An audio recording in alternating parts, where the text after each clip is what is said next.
টালিউডের জনপ্রিয় অভিনেতা রাহুল অরুণোদয় মারা গেছেন।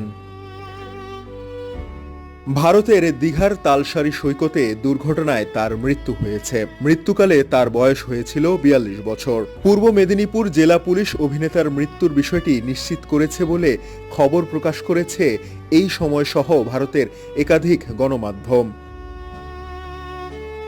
এই সময় জানিয়েছে স্টার জলসার ধারাবাহিক ভোলা বাবা পার করেগা এর শুটিংয়ের জন্য সেখানে গিয়েছিল পুরো ইউনিট। শুটিং চলাকালে সমুদ্রে তলিয়ে যান রাহুল। দীর্ঘ সময় তল্লাশির পর তাকে উদ্ধার করে স্থানীয় হাসপাতালে নেওয়া হলে চিকিৎসকেরা মৃত ঘোষণা করেন।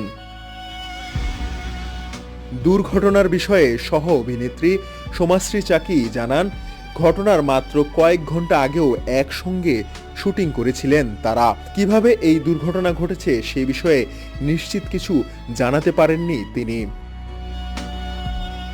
টেলিভিশনের পরিচিত মুখ রাহুল অভিনয় জীবন শুরু করেন থিয়েটার দিয়ে। বিজয়গড় থিয়েটার দলের হয়ে রাজ দর্শন নাটকে অভিনয়ের মাধ্যমে তার পথ চলা শুরু। পরবর্তী সময়ে প্রায় ৪৫০টিরও বেশি নাটকে অভিনয় করেছেন তিনি।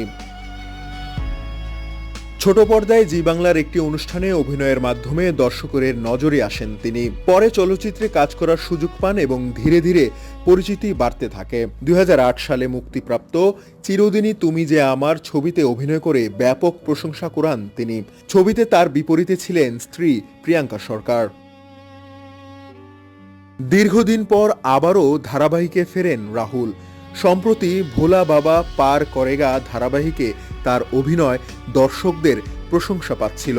পাশাপাশি তার পডকাস্ট অনুষ্ঠান সহজ কথাও জনপ্রিয়তা পেয়েছে। ১৯৮৩ সালে ১৬ অক্টোবর জন্ম নেওয়া রাহুল অরুণোদয় বন্দ্যোপাধ্যায় হঠাৎ এই দুর্ঘটনায় চলে যাওয়ায় শোকের ছায়া নেমেছে টালিউড অঙ্গনে।